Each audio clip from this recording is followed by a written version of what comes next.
আজকে আমরা তাকে সুপারস্টার বানিয়ে দিয়েছি, তখন তো একটা কোনো সুপারস্টারই ছিল না।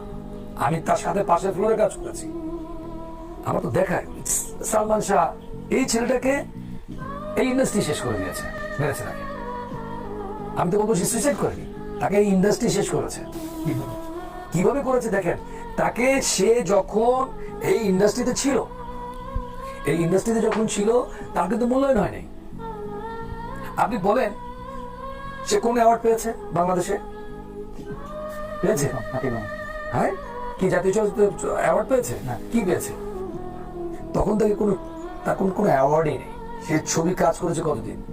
3 বছর থেকে একটু বেশি। তখন তাকে নিয়ে কোনো বড় কোনো পরিচালক তখন তাকে নিয়ে কাজ করতো না। সে ছোট ছোট প্রোডাকশনে কাজ করতো এবং তার নিজের যোগ্যতায় ওই জায়গায় সে পৌঁছেছে। এটিকে আমি বলবো যে এটা তার ক্যারিয়ার। একজন সাবলীল ভাবে অভিনয় করতো একটি ছেলে, তখন দ্যাট টাইম সে তার ওই জায়গাটাকে তৈরি করে নিয়েছে।